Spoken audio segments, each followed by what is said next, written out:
انسان کو اللہ رب العزت نے جو اشرف المخلوقات پیدا فرمایا ہے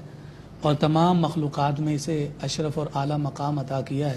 تو اس کے پیچھے صرف راز ہی یہ ہے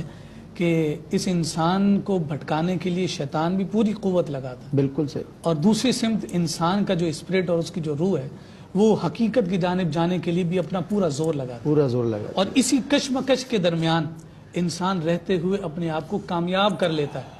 تو اس وجہ سے انسان کو اشرف المخلوقات قرار دی۔ اگر عبادت کی سبب سے اشرف المخلوقات ہوتا تو انسان سے زیادہ عبادت کرنے والے فرشتے ہیں، بالکل اگر ذکر و اذکار کے اعتبار سے انسان اشرف المخلوقات ہوتا تو پھر ہم دیکھتے ہیں کہ دیگر کتنی مخلوقات ہیں جو صبح و شام رب کا ذکر کرتی ہیں، ہماری عبادت تو ان کے سامنے کچھ بھی نہ ہو، لیکن وہ عبادت کہ جو شیطان سے مقابلہ کر کے ہوائے نفس کو پسے پش ڈال کے رب کی جانب کھینچ لائے، فرمائے یہی وہ انسان کی حقیقی میراث ہے جس کی بنا پر اسے سب مخلوقات میں اشرف اور اعلیٰ مقام عطا، یعنی حقیقتاً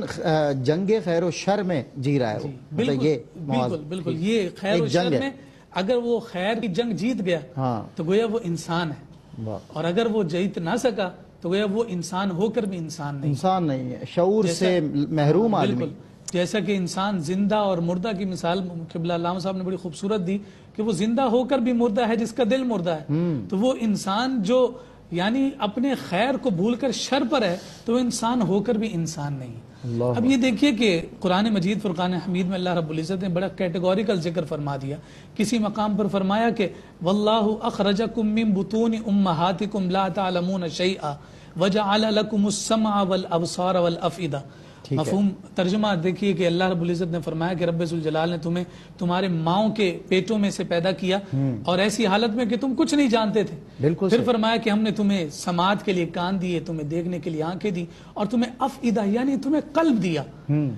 پہلے فرمایا لا تعلمون شیئا، تم کچھ نہیں جانتے، پھر یہ تمہیں اعضاء دیے، اور ان اعضاء کے دینے کا سبب کیا تھا؟ سبب یہ تھا کہ تم اپنے رب کو پہچانو۔ اللہ اکبر۔ یہ اعضاء بدنیہ تو ہمارے رب نے ہمیں اس لیے دیے تھے کہ ہم اس کے ذریعے سے اپنے حقیقی رب کو پہچانیں، اور اس رب کو پہچاننے کے لیے ہم اپنے ان اعضاء سے ایسے عمل کریں کہ جن اعمال کے ذریعے سے ہمارا رب ہم سے خوش ہو کر ہم پر نگاہ کرم کرے، اور لطف و عنایت کے نتیجہ میں رب ذوالجلال ہمیں ہدایت کا رستہ عطا فرمائے۔ بالکل صحیح۔ اور یہی تو سبب ہے کہ اللہ رب العزت نے تمام انعامات عطا کرنے کے بعد، سارے اعضاء بدنیہ کو صحیح سلامت عطا کرنے کے بعد رب ذوالجلال نے فرمایا کہ تمہیں استعمال کرنے کی طاقت دی ہے، اور خیر و شر کے ساتھ مقابلے کے لیے تمہیں باطن کی پاکیزگی بھی عطا کی ہے، مگر ساتھ ساتھ ہوائے نفس بھی دیا ہے۔ اب اعضاء بدنیہ کو مطلب ایک میری مرضی اور ایک تیری مرضی، ایک تیری مرضی، اب کس کی مرضی پر چلنا ہے؟ تو جو میری مرضی کو غالب کرے گا، جن کا کہنا یہ ہے کہ میرا جسم میری مرضی،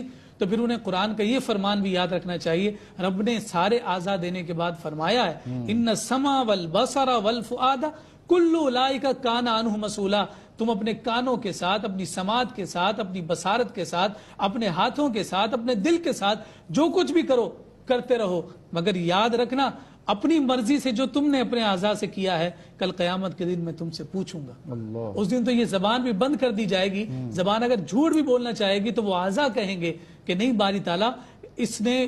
جو ہے نا تیرے عطا کیے ہوئے ہاتھوں سے یہ برا کام کیا، کان کہیں گے کہ اس نے یہ بری بات سنی تھی، آنکھیں کہیں گی کہ اس کی آنکھیں جو ہے بے حیائی اور فحاشی کی جانب گئی تھی، اس وقت تو کسی قسم کا مکر اور فریب چل ہی نہیں سکے گا۔ اس لیے فرمایا کہ جو اپنی مرضی سے اپنے جسم کو چلانا چاہتے ہیں انہیں یاد رکھنا چاہیے کہ مرنا بھی ہے،